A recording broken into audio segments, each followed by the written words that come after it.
para que possamos ser fiéis à letra. No capítulo 19, a fé transporta montanhas, nós vamos ler aqui do Evangelho de Mateus, capítulo 17, versículo 14 a 20, o poder da fé. Quando ele veio ao encontro do povo, um homem se lhe aproximou e, lançando-se de joelhos a seus pés, disse: Senhor, tende piedade de meu filho, que é lunático e sofre muito, pois cai muitas vezes no fogo e muitas vezes na água. Apresentei-o aos seus discípulos, mas eles não o puderam curar. Jesus respondeu, dizendo: ó raça incrédula e depravada, até quando estarei convosco? Até quando vos sofrerei? Trazei-me aqui esse menino. E tendo Jesus ameaçado o demônio, este saiu do menino, que no mesmo instante ficou são. Os discípulos vieram então ter com Jesus em particular e lhe perguntaram: por que não podemos nós outros expulsar esse demônio? Respondeu-lhes Jesus: por causa da vossa incredulidade. Pois de verdade vos digo, se tivesseis a fé do tamanho de um grão de mostarda, dirias a esta montanha: transporte daí para ali, e ela se transportaria, e nada vos seria impossível. Um trecho maravilhoso do Evangelho de Mateus, do capítulo 17, como dissemos, versículo 14 a 20. Lá atrás, no começo, ainda se tratava a questão influenciação, a questão obsessão como doença, como nós lemos aqui, como cura. Observemos que o trecho diz: tendo Jesus ameaçado o demônio, este saiu do rapaz, ficou curado. O demônio, o daimon, o espírito, o obsessor, o perturbador, Jesus tinha esta força moral, esta fé inabalável no alto e em si mesmo, que podia dizer a qualquer espírito: sai desse corpo, e saía. Lá eram as desobsessões de hoje, que nós, na casa espírita, ainda precisamos do médium de passividade, que possa receber o espírito. E alguns de nós, na condição de dialogador, converse com o espírito, possa tentar, por uma conversa hábil, de acordo com o Evangelho segundo o Espiritismo, capítulo 28, item 81, uma conversa hábil, livrar alguém de um perturbador e encaminhá-lo para o bom caminho, que seria esse espírito perturbando o encarnado.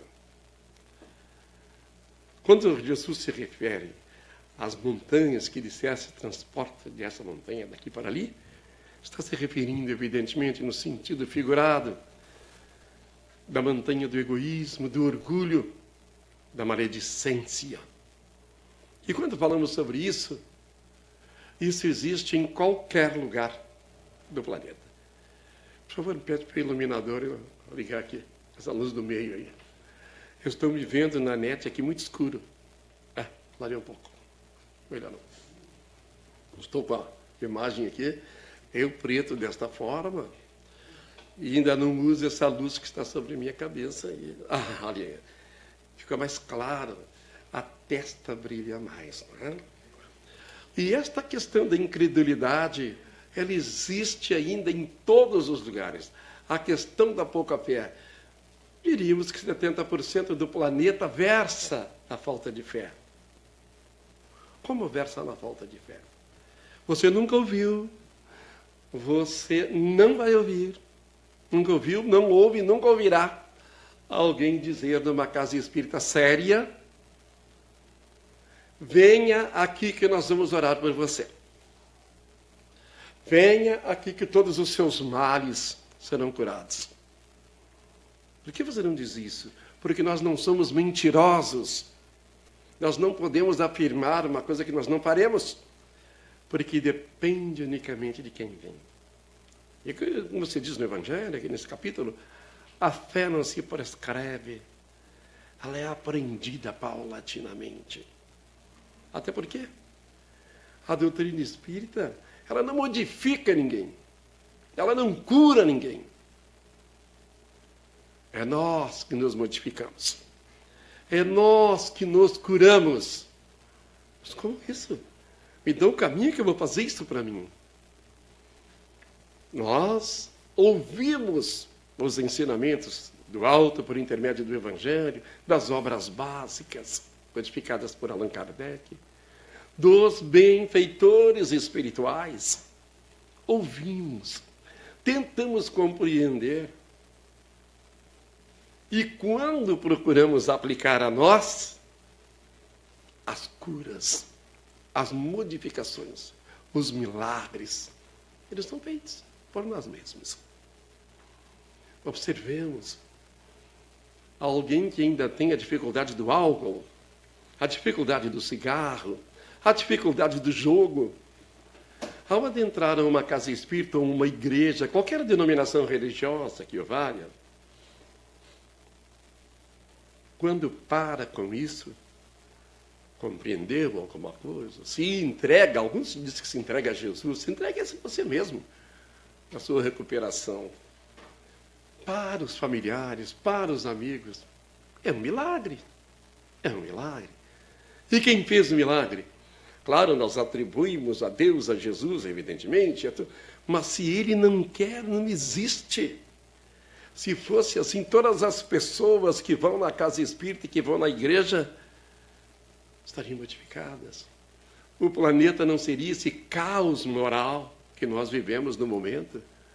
Vivemos uma derrocada moral, de alto a baixo. Difícil a cada 10 pessoas que 6 ou 10 não sejam corruptas, ou prontas para serem corrompidas, prontas para aceitarem uma propina, uma vantagem, sem fazerem força.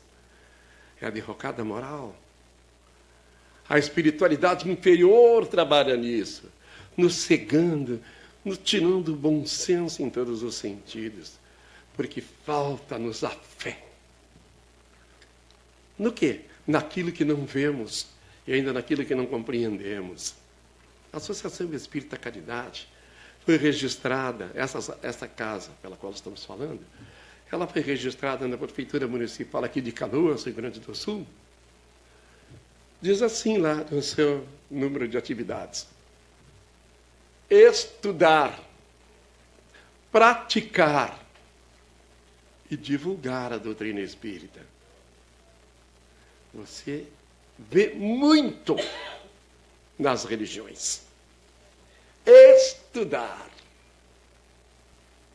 compreender e aplicar. Em quem? Nos outros. A divulgar para os outros. O aplicar a mim, não. Estudar, em espiritismo, estudar e divulgar.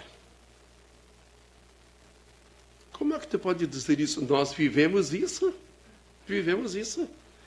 Se todo o religioso, todo o espírita aplicasse os ensinamentos, primeiramente a si, evangelizasse a si primeiro,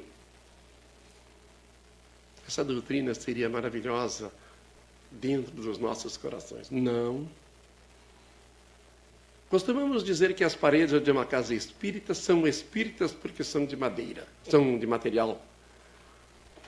Quem está dentro ainda não é espírita. Nós frequentarmos uma meia dúzia de anos não quer dizer que nós sejamos espíritas. Espírita é aquele que estuda, que pratica, aquele que estuda, aplica. Porque só esses 2 itens nos seriam suficientes. Alguém dirá, mas isso é um contrassenso que tu estás dizendo. Estás falando via internet para todo o planeta, se esforçaram para isso, tu diz que só os 2 itens primeiros são importantes. Estudar e praticar. Porque a divulgação será a minha vida, a nossa vida, melhor dizendo. Será aqueles que nos observam. Como é que essa pessoa, como é que pode ser tão resignada? Como é que pode ser tão aceitativo? Porque compreendeu, porque aceitou, porque compreende que é mediante uma doutrina, mediante um ensinamento introjetado, é que poderá aplicar. O amor, tão apregoado, está longe de nós, muito longe. O amor pregado pelos benfeitores está muito distante. Nos falta compreender, o aplicar, para que possamos ter a fé naquilo que não vemos. E para isso é de capital importância que sintamos. Como sintamos? Em Espiritismo, se você não sentir, fica muito difícil. Você vai se preocupar em fazer a letra bonita, falar bonito, repetir os chavões evangélicos. Mas não vai se preocupar se o outro está sofrendo, se o olho dele é súplice, se o que você está dizendo realmente está sendo observado. Quando ao seu lado, uma pessoa que não tem crença nenhuma percebe essa dor no outro e toma a atitude de ir consolá-lo. É necessário que sintamos. E é mediante os ensinamentos de uma doutrina ou de uma religião que nós vamos aprender a sentir e automaticamente ter fé. A fé, mãe da esperança e da caridade. Se não tenho fé, não posso ter esperança. E como eu posso ter caridade, consequentemente amor? Se eu não sinto pelo outro. Alguns de nós, nesta encarnação que viemos para nos acertarmos com os nossos, entre aspas, desafetos de passado, ainda somos brigados com os nossos parentes.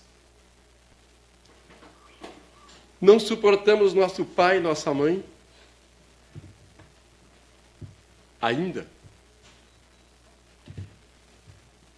Esse rapaz tem grande dificuldade de compreensão. Eu estou falando com um rapaz que pediu para ele ligar o ar-condicionado e ele saiu. Eu acho que ele foi buscar uma água. Também é bom. Isso que é o fio para todo o planeta. Né? Alguém disse assim, Rubem, tu capricho hoje. Olha, eu sou assim. Então, essa fé que transporta montanhas, que quando Jesus falou no sentido figurado, que diz a esta montanha, transporta-te daqui para ali, e isso lhe seria concedido. E isso nos leva a uma situação, e isso nós estamos em 2018, a Associação Espírita Caridade tem 21 anos, faz 22 agora em agosto. Uma senhora, nós fazíamos xerox das aulas aqui. Levávamos lá as apostilas para xerocar para os companheiros. E aqui no centro da cidade de Canoas, no Rio Grande do Sul, onde nós moramos, estávamos lá, estava com as apostilas para xerocar. E uma senhora disse assim, espiritismo, né? Eu já fui espírita muitos anos, fui espírita há muitos anos. Eu não disse absolutamente nada. Isso é da pessoa. Mas agora eu não sou mais. Agora eu sou tal crença. Agora eu encontrei Jesus. Encontrei Jesus. Eu vim para casa pensando naquilo. E todo aquele que estuda a doutrina, que tenta contatar com os benfeitores, que tenta ser fiel ao Cristo, ele tem um benfeitor, alguns benfeitores que nos auxiliam. E eu me perguntei, um dia será que estava Jesus na casa espírita que esta senhora não encontrou?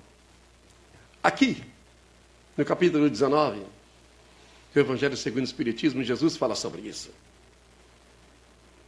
Dirige esta montanha, transporta-te daqui para lá e nada vos seria possível. Aquele palpite, aquela ideia, aquela intuição nos vem. Jesus estava atrás das montanhas de orgulho, da iniquidade, da inércia, da falta da caridade, de egoísmo e do amor. Na casa espírita é necessário que você remova, na casa espírita como em qualquer lugar, é necessário que você remova todos esses entulhos com esses nomes, para que você encontre Jesus resplandecente. lindo, maravilhoso na sua simplicidade. É muito fácil. Eu só falar que encontrei Jesus. O que é que ele disse para mim? O que é que ele me intuiu, me aconselhou a fazer, que eu não consigo fazer? Conhecemos pessoas que vivem genuflexas, ou seja, ajoelhadas, à frente de santos, livros, igrejas, e deixam seus próprios parentes morrerem de inanição ou por falta de uma medicação. Mas são religiosos, são tementes a Deus, amam a Deus e a Jesus. Mentira. Nós estamos muito longe ainda de amar a Deus sobre todas as coisas. Lá diz, amar a Deus sobre todas as coisas e o próximo como a si mesmo. Isso é bom para os espíritos superiores que disseram isso aí. Eles têm isso na retina, amar a Deus sobre todas as coisas e o próximo como a si mesmo. Passaram por essas iniquidades que nós estamos passando, a maior parte de nós. Por essas dificuldades, por essas tentações. Então amam a Deus acima de qualquer coisa. No livro dos Espíritos, adiante da questão 100, lá está. A felicidade dos espíritos superiores é fazer o bem ao próximo. Então passaram por isso. A nós, amar a Deus sobre todas as coisas, primeiro eu vou amar o próximo. Se a minha mulher pedir para eu levá-la no shopping ou em qualquer outro lugar, Deus que espere. Se eu tiver que levar a buscar fulaninho em tal lugar, ou fulaninha, Deus que espere. Ô fulano, já está na nossa hora. Eu estou com o evangelho na mão. Eu vou ler um trecho para fazer uma prece. Ô fulano, vamos lá, vamos. Deus que espere, eu fecho o evangelho e vou embora. Eu não amo a Deus sobre todas as coisas. Se perguntar, eu digo que amo.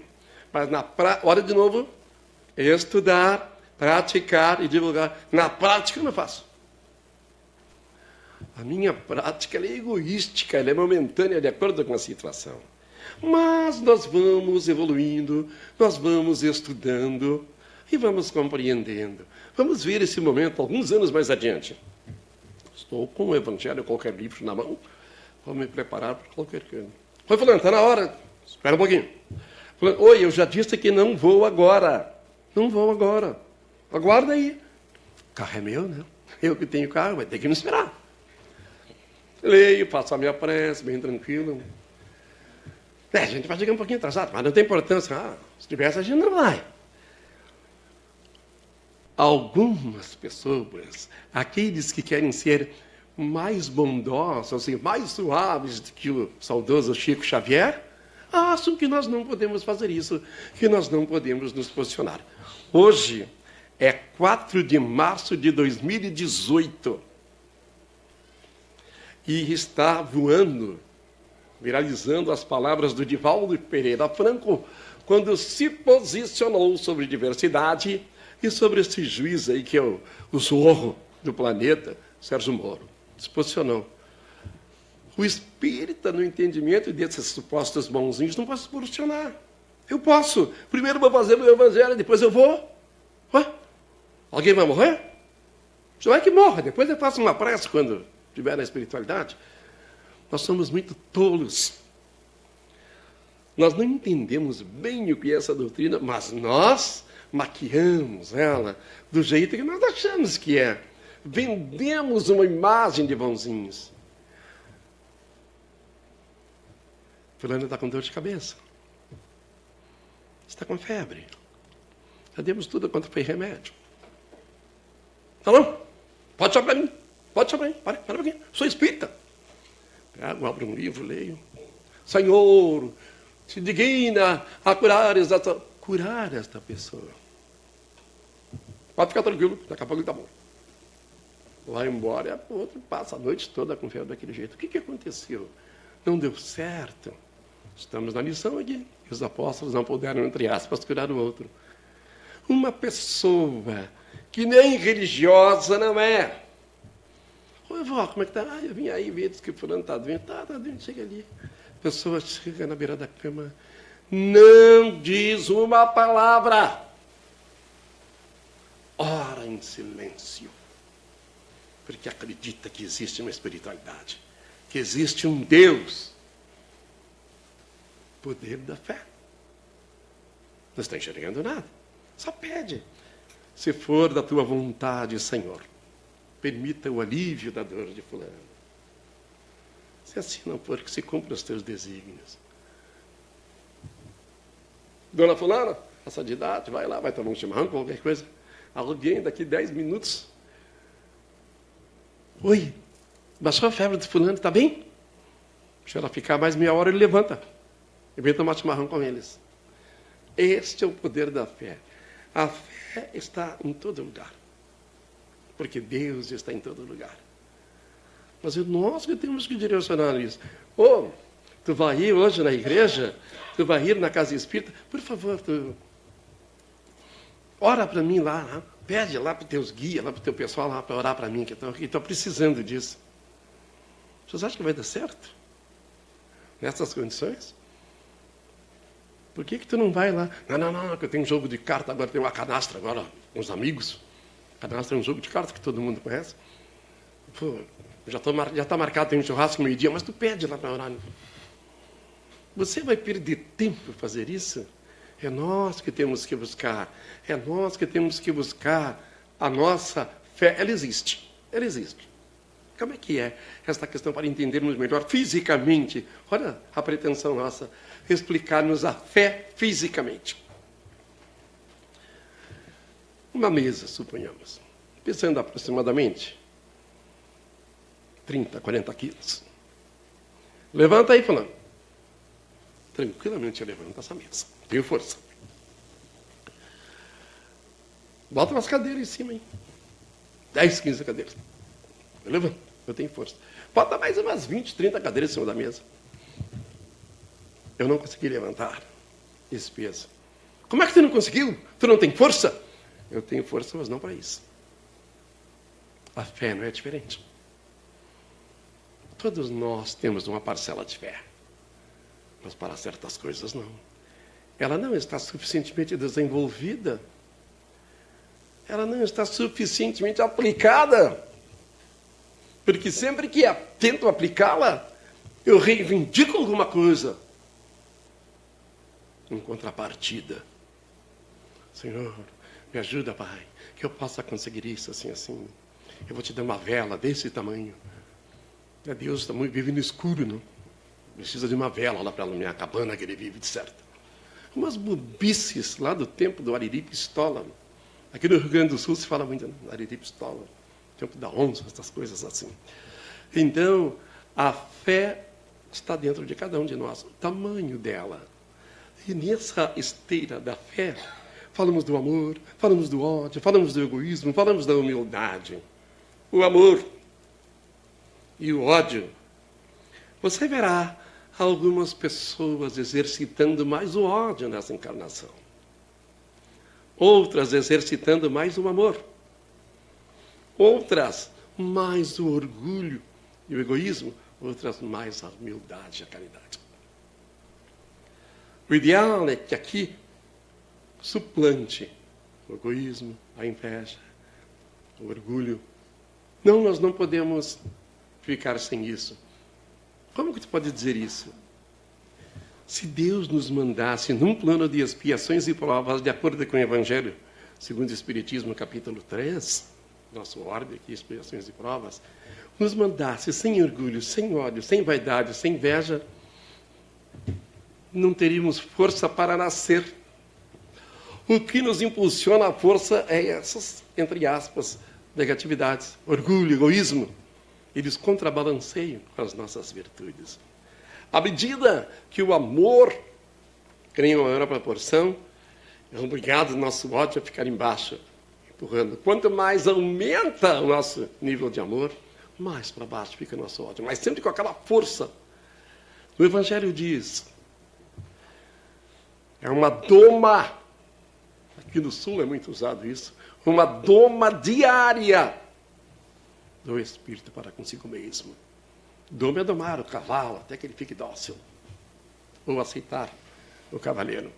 Assim é a luta de cada um de nós no nosso dia a dia. Há muita pretensão. Eu amo. Ama tua mulher, teu dinheiro, teu carro. Olha aí, tu arranhou meu carro. Poxa, e agora? Não, eu pago. Mas tu arranhou. Parece uma dor física, aquela que ele está sentindo. Porque arranhou o carro. Carro caro. Está ali na frente da casa espírita. Por que tu não veio a pé, de Uber? Não é? Botou um carro aí, botou para arranhar, para roubar em qualquer coisa que eu vá. Me perdoem aqueles que têm carro, né? Caro, que estão aqui, me perdoem. Mas o país de hoje é assim. Você sai de carro e volta de Uber ou a pé, se não tiver dinheiro. Como nós andamos sempre. E ônibus, depois dos 65, já não precisa mais pagar. Bendita lei, né? Um bom final de domingo a todos nós.